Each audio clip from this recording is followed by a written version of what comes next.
vous allez gérer l'enchaînement, championnat, Coupe de France? Bon, je pense que on est dans une position, c'est un enchaînement, on va dire, raisonnable.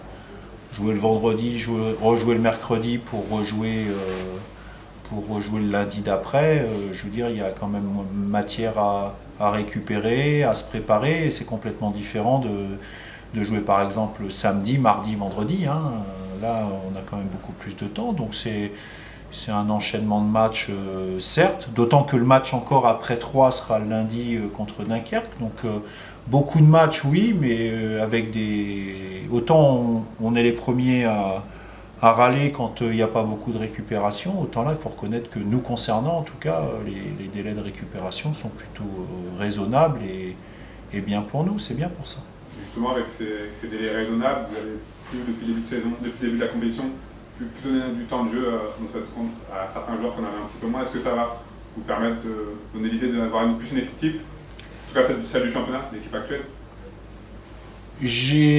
Alors, c'est assez logique que vous disiez que j'ai fait tourner, mais il y a des joueurs quand même, je vais prendre l'exemple de Karim Cissé par exemple, qui a eu du temps de jeu sur ses matchs de coupe dans un premier temps et qui vient d'être titulaire sur les 2 matchs de championnat de 2025. Donc voilà, après c'est toujours plus que de gérer des temps de jeu, c'est gérer pour gérer, entre guillemets, de la fatigue, c'est aussi gérer un effectif pour avoir à disposition le plus de joueurs, je dirais, potentiellement performants possible. C'est un vrai objectif pour le club, cette coupe? L'objectif, il est d'avoir une équipe et un club qui progresse, qui s'installe. Évidemment, la Coupe de France est une compétition à prendre très au sérieux dans laquelle on a d'excellents souvenirs avec la performance d'il y a 2 ans. Maintenant, c'est une compétition qui est entre guillemets très aléatoire parce que de différence de niveau, il y en a que je dirais au moment du tirage au sort, quand on regarde le niveau de compétition des différentes équipes. Après, on sait très bien qu'une fois que le match est lancé, tout le monde démarre pratiquement au même niveau de chance. C'est du 50-50 pour toutes les équipes, que vous soyez une EN2 ou une Ligue 2 ou une Ligue 2 ou une EN2, c'est tout le temps comme ça. Je veux dire, l'histoire de la Coupe de France, elle est faite de qualification ou d'élimination en fonction de là où on se place, d'équipes qui jouent à un niveau inférieur. D'inférieur, il n'y a que le niveau de compétition. Sinon, une fois que le match commence, on sait très bien. Qui plus est contre cette équipe de Saint-Brieuc qui a des joueurs emblématiques de la région là-bas et qui, pour certains, je ne citerai que Kerbrat par exemple, mais qui connaissent très bien cette compétition parce qu'en plus, ils l'ont gagnée en avant Guingamp. Donc, oui, chacun aura ses chances et il faudra être au niveau pour pouvoir espérer se qualifier. C'est la Brie-le-Champ justement a fait un parcours intéressant ils ont fait non seulement un parcours intéressant parce qu'en plus ils ont éliminé une Ligue 1 le tour d'avant. Voilà, de l'expérience, connaissent ce type de contexte, mais chaque match a sa vérité et on est bien placé pour avoir éliminé le Gaulle FC par exemple au tour précédent, ou Jura Sud le tour précédent qui étaient des clubs de National 2 aussi, pour savoir que les matchs seront de toute manière compliqués. C'est quoi les pièges à éviter justement contre ces équipes amateurs de N2? Je pense que le principal piège, c'est justement de manquer d'humilité, mais pas de manquer d'humilité dans le fait de se croire supérieur. Je dirais qu'aujourd'hui, se croire supérieur en Coupe de France à une équipe avec 2 ou 3 divisions d'écart, c'est pas un manque d'humilité, c'est de la stupidité. C'est différent. L'humilité, c'est aussi de se dire que l'objectif, c'est d'abord de se qualifier. C'est pas de faire une démonstration ou de prouver quoi que ce soit, et encore moins de prouver qu'il y a 2 niveaux d'écart, encore une fois, de compétition. C'est pas ça l'objectif. L'objectif, il est que de se qualifier. Et bien se mettre ça dans la tête, c'est très important. Et ça, c'est faire preuve d'humilité aussi. Et parfois, vous avez des circonstances dans un match de coupe, là je parle de manière plus générale, où vous n'êtes pas obligé de montrer qu'il y a une différence de niveau. Il faut d'abord se qualifier. Voilà. À la fin, Vous n'avez pas une note de style, vous êtes qualifié si vous avez marqué plus de buts que l'adversaire ou si vous avez gagné au tir au but. Pas parce que vous avez prouvé, on dirait, entre guillemets, dans le jeu, que vous êtes meilleur que le club de National 2. Voilà. Et ça, c'est quelque chose que les joueurs doivent se mettre dans la tête. Parce que, encore une fois, on démarre véritablement, je ne fais pas de fausse modestie en disant ça, ou j'essaye pas de noyer le poisson. Les faits sont là dans l'historique de la Coupe de France. Vous démarrez un match de coupe à 50-50, c'est comme ça. C'est une équipe qui n'a pas pris de but là, sur son parcours de coupe de cette année. Oui, non, mais c'est... Enfin, j'espère que vous n'essayez pas de me persuader que Saint-Brieuc est une bonne équipe. Je le sais. Je le sais. Voilà, on préparera le match de la même manière, on aura des vidéos, voilà, tous les atouts, ils vont mettre tous les atouts de leur côté, évidemment. Il faut être au niveau. Voilà, et à la fin du match, il y aura, je dirais, la sanction habituelle du résultat. Espérons que ce soit en notre faveur et préparons-nous pour que ce soit en notre faveur. Philippe, qui était là avant, qui connaît un petit peu Saint-Brieuc, il disait que c'est en fait les deux clubs avec beaucoup de similitudes. L'esprit, la famille un petit peu aussi, un parcours aussi un petit, qui se ressemble. Mais ça fait partie, on fait partie des clubs effectivement qui doivent nourrir leurs ambitions avec de la motivation, de l'état d'esprit, des valeurs de travail, de courage, plus que par rapport à des moyens financiers énormes. Voilà, c'est comme ça, donc en ça on se ressemble, mais je pense qu'il parlera mieux de Saint-Brieuc que moi, parce que moi j'étais à Guingamp, donc comme il y a quand même une rivalité entre les deux clubs, je pense qu'il faut plus lui faire confiance à lui pour parler de Saint-Brieuc que moi. Et que nouvelle du groupe, pas de bobo après Guingamp? Non, tout le monde est apte. Je sentis un groupe très motivé avec ce match qui arrive. Voilà, ils ont tous envie de jouer. Après, à moi de trouver la bonne formule pour préparer ce match-là, en étant focalisé que sur ce match-là et surtout pas sur la suite pour le moment. Il n'y avait pas Capi ni Noah, je crois. Oui, mais il n'y a pas de, comment dire, enfin vous me posez la question, je suppose, par rapport au match, j'ai pas d'interrogation ou d'incertitude, je dirais, qui mérite d'être soulignée pour leur présence de mercredi en Bretagne. Jugy, Bilmaz est revenu s'entraîner, mais il ne sera pas dans le groupe, c'est trop tôt. Et la Jugy est proche de reprendre avec le groupe, mais comme il ne l'a toujours pas fait, c'est trop tôt. Enfin, je veux dire, il ne sera pas dans le groupe non plus. Et Richie, pareil. Richie, on communiquera un petit peu plus tard là-dessus, mais bon, pour l'instant, on n'est ni évidemment pour un groupe mercredi, et voilà, encore une fois, on communiquera dessus un petit peu plus tard, mais pour l'instant, il n'est pas non plus à s'entraîner. Les deux autres sont là, pour l'un à s'entraîner depuis 2 séances, pour l'autre c'est proche.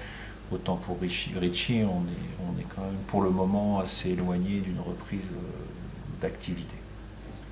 La semaine dernière, ici, vous avez pris soin de calmer tout le monde quand ça commence à parler un petit peu de Ligue 1, etc. Il y a un an, enfin, notamment en rappelant qu'il y a un an, là c'est sûr que c'était un petit peu plus compliqué pour le club.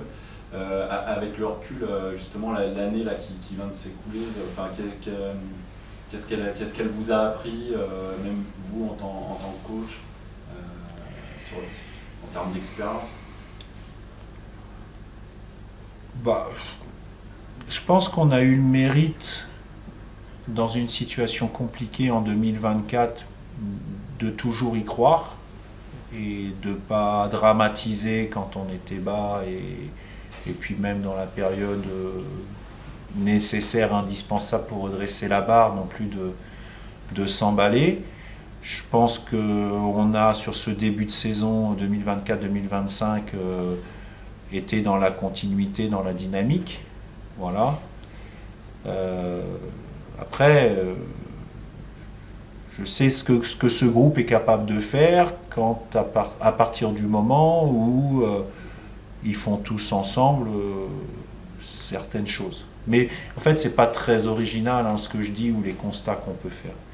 Mais et le match de Guingamp, au même titre que les matchs où on a été peut-être un peu moins Lorient, mais au même titre que Rodez ou Martigues, c'est des défaites où les raisons de la défaite, elles sont assez facilement identifiables et explicables. Voilà. C'est pour ça que dès ce matin, en vidéo par secteur de jeu, on a recadré les choses. Voilà. Et moi, je remets pas. C'est pas une question d'état d'esprit. L'état d'esprit, j'en parle suffisamment depuis que je suis là, et l'état d'esprit affiché par le groupe, il est exceptionnel. Mais et c'est pour ça que les entraîneurs, à un moment donné, faut se mettre à la place des entraîneurs. C'est suffisamment difficile ce métier quand vous n'êtes pas bien, parce que vous savez tout ce qui peut se passer, pour que quand ça va bien, vous ne soyez pas là non plus à vouloir dramatiser la situation, à mettre tout le monde en garde. Mais finalement, moi, ce n'est pas l'environnement que je mets en garde. On sait très bien quand ça va bien, qu'on en oublie parfois pourquoi ça va bien. Voilà. Et le match de Guingamp, je ne vais pas donner les clés, hein, parce que après, faut pas avoir fait HEC pour identifier ce qui n'a pas été. Mais ce matin, par secteur de jeu avec la vidéo, oui, clairement, on a remis des mots sur les situations. Et il y avait besoin parce que c'est logiquement une équipe et un joueur, pour progresser, il doit élargir sa palette. Mais élargir sa palette, ça ne veut pas dire faire autre chose que ce qu'on savait faire avant. Il n'y a rien d'acquis. Hier, le club multi-titré en Champions League, le Real de Madrid, alors certes, on va me dire, ouais, ils jouent le Barça, et là, ils en ont pris 5 contre le Barça. Hein. Il y a des joueurs au Real, hein. Il y a un coach, hein. Ils en ont pris 5. Et souvent, quand on regarde bien précisément ce qui se passe, les raisons pour lesquelles on prend des buts, une raclée, c'est souvent les mêmes. Voilà. Et notamment dans l'aspect défensif et qualité d'intervention défensive. Bon, quelle que soit l'équipe, je l'ai dit, on s'est qualifié, on en a parlé ce matin, je vous donne un exemple. Quand on s'est qualifié à Vesoul, le premier tour, Vesoul, c'est une R1, nous on est une Ligue 2, on va dire, qui fait pour l'instant une très bonne première partie de championnat. À 1-0 sur un synthétique, il a fallu que j'ai des joueurs cadres qui aillent tacler et contrer des frappes dans les 16-50 en taclant. Voilà. Qui aillent contrer des frappes en taclant, pardon, j'ai pas été clair. Voilà. Même contre une R1. Bon, quand on fait ça, on est bon. Quand on ne fait pas ça, on s'expose. Voilà. Et c'est en ça aussi qu'il faut être capable de souligner le rôle un peu ingrat parfois de joueurs sur l'aspect défensif. Après, moi j'ai cette chance aussi, c'est que j'ai à l'intérieur du groupe des garçons comme Ahmed et Vincent qui sont aussi là pour le rappeler en interne. Voilà. Et ça a été fait.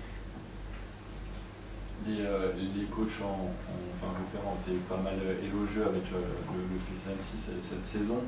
On voit que le diffuseur aussi maintenant a placé le FCNC sur le match du lundi soir. Je crois que vous avez 3 matchs d'affilée, enfin quasiment le lundi soir. C'est signe aussi d'une nouvelle attractivité un peu du club, de l'équipe. Oui, clairement. Hein, c'est rarement les équipes on jouait moins souvent le lundi l'année dernière. Hein. Voilà. Donc oui, je ne vais pas dire... mais en même temps, si on pense que ce qu'il y a à faire sur le terrain, c'est différent parce que c'est lundi et pas vendredi, d'autant plus qu'en général, quand vous jouez le lundi, c'est que vous jouez en face des adversaires qui jouent le haut comme vous, qui sont positionnés dans le haut comme vous. Donc c'est un fait, c'est comme ça je ne peux pas le contester. Après, à nous d'être à la hauteur. Voilà. Mais le challenge, plus on avance, plus le challenge est relevé. Et c'est intéressant, mais en même temps, plus le challenge est relevé. Bon, enfin là, on est déjà à se projeter un peu plus loin, parce que moi, j'ai d'abord un match de Coupe de France à gérer, pas un lundi soir, un mercredi, à 900 km à 18h30. Donc on va d'abord s'occuper de ça, et puis on verra les matchs du lundi après. Un petit mot justement sur le terrain. Est-ce que le fait de jouer ce match à l'extérieur, loin, devant un public qui sera, le stade sera sûrement rempli, est-ce que ça peut jouer la pelouse aussi?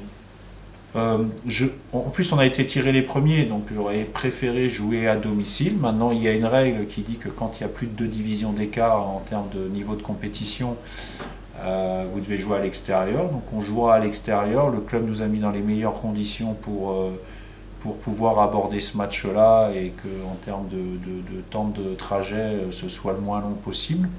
Voilà, donc c'est comme ça, j'ai pas à me poser trop de questions là-bas. Puis à titre personnel, ça me permet de revenir aussi près de chez moi. Donc c'est un peu égoïste, je dis, mais voilà, c'est comme ça. Oui, c'est mieux quand vous avez des matchs rapprochés, c'est mieux de jouer chez soi 2 d'entre eux sur 3, mais là c'est comme ça, on va pas se plaindre. On a eu Trévis avant vous. Ah, qu'est-ce qu'il vous a raconté, Trévis? Il était très bon. Là, bon, vous en aviez parlé un petit peu à Ajaccio, mais vous pouvez un peu expliquer comment vous jugez un petit peu son évolution, ce que vous en attendez. C'est un garçon qui a des qualités indéniables. C'est un garçon qui a besoin de canaliser son énergie. Voilà, à la fois de manière, on dirait, athlétique, et puis aussi dans la qualité de ses choix, à la fois sur le terrain et je pense aussi en dehors, dans sa manière d'aborder, pas le métier, mais dans sa manière d'aborder les matchs. Parce que c'est quelqu'un d'extravagant, voilà. Il est différent, il n'est pas câblé comme les autres, Trévis. Mais dans le football, et c'est en ça qu'il doit travailler, prendre conscience et que nous on doit l'aider, c'est que c'est quand même souvent ces joueurs-là qui, un jour ou l'autre, quand ils ont compris des choses, font des différences. Voilà, il y a une réflexion dans le football des fois qui dit vous ne gagnez pas des matchs avec des agneaux, bon bah lui c'est clair que c'en est pas un, voilà. Mais il mérite de l'attention, il mérite de l'attention. Alors après, il ne faut pas que cette attention vous coach trop d'énergie, et puis il ne faut pas qu'elle bouffe trop d'énergie non plus pour ses coéquipiers autour, parce qu'on joue quand même à 11, et lui, il a sa part de boulot à faire, à la fois en termes de travail défensif collectif, puis en termes d'efficacité, pour aider l'équipe à avoir des résultats. Donc voilà, il faut canaliser toute cette fougue, toute cette énergie, tout cet enthousiasme, petit à petit, parce que je rêve pas, ça va pas venir en un claquement de doigts. C'est pas après une discussion et une entrée en jeu décisive à Ajaccio que je pensais que ça y est, hein, c'était gagné. Hein, il en a pour quelques mois encore, et je pense que sa progression, elle passera aussi à la fin de son prêt par d'autres clubs, d'autres coachs. Voilà, mais effectivement, c'est quelqu'un qui, j'espère, continuera à nous aider à avancer, parce qu'on en aura besoin. Mais aujourd'hui, comme je l'ai dit la dernière fois à son sujet, ça viendra peut-être plus de lui que de nous. Parce qu'il y a des choses que vous ne pouvez pas faire à la place des gens. Vous soulignez aussi beaucoup l'apport de vos cadres. Dans ce groupe-là, il y a aussi un joueur qui est expérimenté, c'est Fabrice, qui vous a rejoint l'été dernier, qui a beaucoup de bouteilles entre la sélection, l'expérience européenne, etc. Qu'est-ce qu'il amène aussi lui à l'équipe 6 mois après son arrivée? Vous avez tout dit, son expérience, sa qualité de joueur, notamment sur le plan défensif, sa simplicité aussi dans la vie de groupe, son humilité, je pense que c'est important. Aussi que les jeunes joueurs voient que c'est pas avec beaucoup ou que de l'extravagance on peut faire carrière. Voilà, c'est important aussi d'avoir des gens qui sont respectables de par leur exemplarité de joueurs, mais aussi humaine, et je pense qu'ils représentent bien ça. Et puis il s'est adapté petit à petit aussi. Comme il m'a dit au début, il m'a dit « Oula, coach, ça fait beaucoup d'informations là », mais finalement, toutes ces informations, petit à petit, il les a gérés et je trouve qu'il s'intègre de... Moi, quand je prends Fabrice Nsakala ou qu'on recrute un Ahmed Kachi, un Vincent Pajot, vous n'avez pas de surprise sur la qualité du joueur, vous savez ce qu'ils sont capables de faire et de ne pas faire. Après, là où effectivement, même eux, ils ont des choses à apporter à l'équipe, c'est comment on intègre les principes de jeu et ça, d'un club à l'autre, d'un coach à l'autre, ça change. Donc, c'est pas toujours évident de s'adapter, surtout quand on a pris des habitudes au fil du temps, parfois dans d'autres schémas que celui qu'on peut développer.